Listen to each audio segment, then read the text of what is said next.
Hello નમસ્કાર મિત્રો, સ્વાગત છે તમારું આપણી ચેનલ હેલ્પફુલ દોસ્તમાં.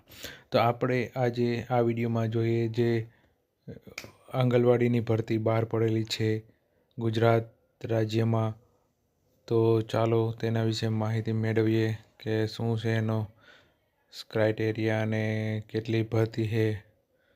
તો જો ગુજરાત રાજ્યમાં 9,000થી વધુ આંગણવાડી કાર્યકર અને તેડાગર તરીકે માનદ સેવાઓ લેવા માટેના માનવ બળની જાહેરાત કરવામાં આવેલી છે.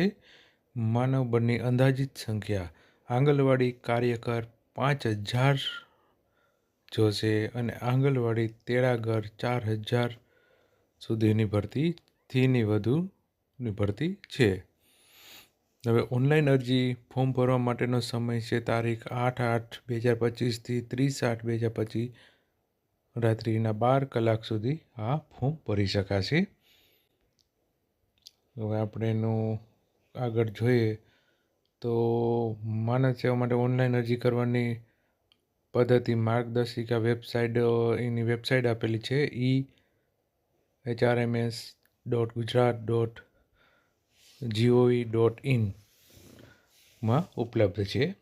તો ચાલો આપણે જોઈએ કે આમાં કયા જિલ્લામાં ભરતી તમારે જોઈ હોય કેટલી છે, કઈ રીતે જોઈ શકો અને એને ઓનલાઈન કઈ રીતે ભરી શકો. તો ચાલો આપણે તે જોઈએ. હવે તમે HRMS ગુજરાતની ઓફિશિયલ વેબસાઇટ ઉપર જશો એટલે આ રીતનું પેજ ખુલશે જે તમે સ્ક્રીન ઉપર જોઈ શકો છો અને બાજુમાં આપણે મોબાઈલ વ્યૂ રાખેલો છે તેમાં પણ તમે જોઈ શકો છો.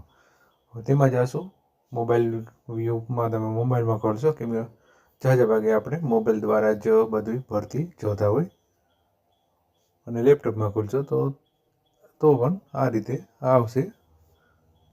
હવે આપણે જોઈએ 3 ડોટ આપેલા છે તેમાં જઈએ. તેમાં જશો તો આમાં રિક્વાયરમેન્ટ આપેલી છે, જો અહીંયા એમાં જઈએ આપણે. પછી રિક્વાયરમેન્ટમાં જશો એટલે આ રીતના મેનુ ખુલશે. એમાં આપણે એપ્લાય ઉપર જવાનું રહેશે. એપ્લાય ઉપર તમે ગયા એટલે આ રીતનું તમારે આખું પેજ ખુલશે. આ રીતનું પેજ ખુલશે એટલે તમે જો જાહેરાતનું નામ અને કયા જિલ્લાનું છે, ત્યાંનું અરજી કરવો હોય તો એપ્લાય, ત્યાંનું PDF મેળવી શકો, સૂચના વાંચી શકો અને જગ્યાની વિગત ડિટેલમાં જઈને જોઈ શકો છો. વધારેની માહિતી એટલે સ્વઘોષણા પત્ર તમારે ભરવાનું હોય એ પણ અહીંથી ડાઉનલોડ કરી શકો છો.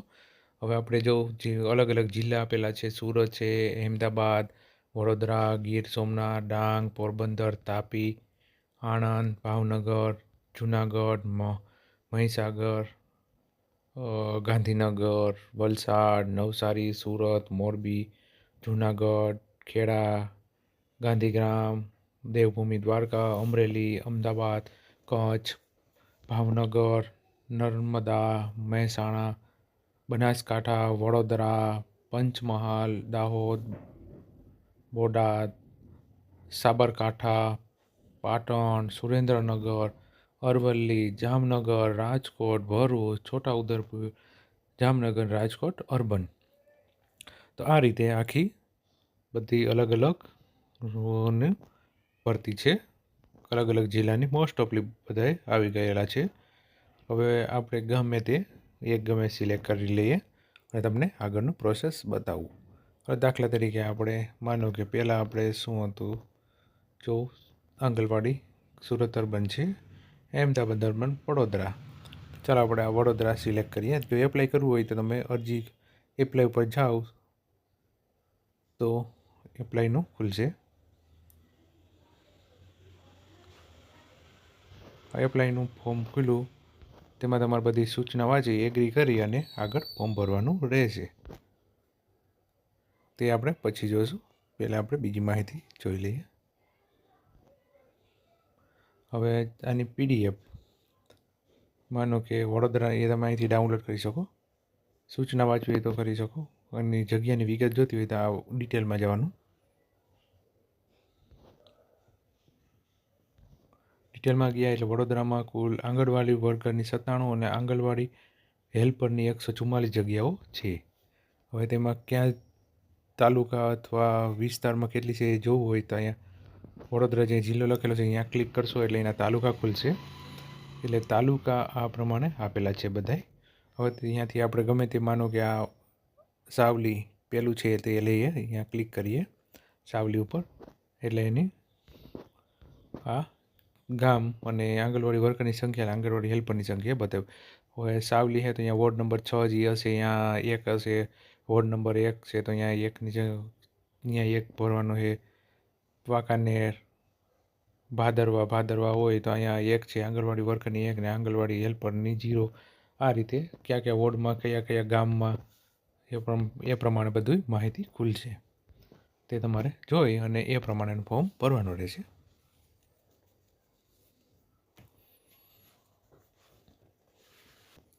પછી તમે સ્વઘોષણાપત્ર અહીંયા બાજુમાં આપેલું હોય તે ડાઉનલોડ કરી અને જોઈ શકો.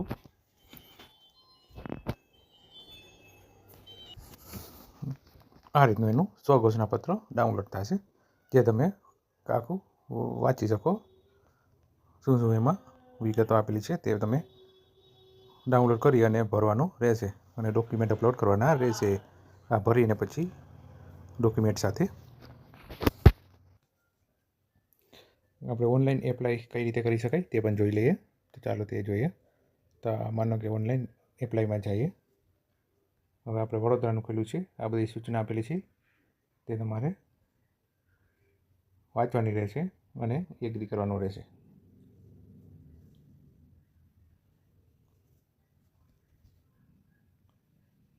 આઈ એમ એગ્રી કરશો એટલે રજિસ્ટ્રેશન કરવાનું રહેશે.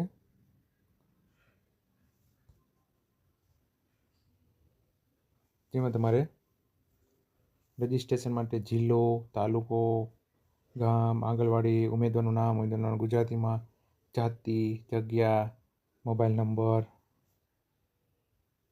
એ બધું ફિલ કરી અને સબમિટ કરવાનું રહેશે.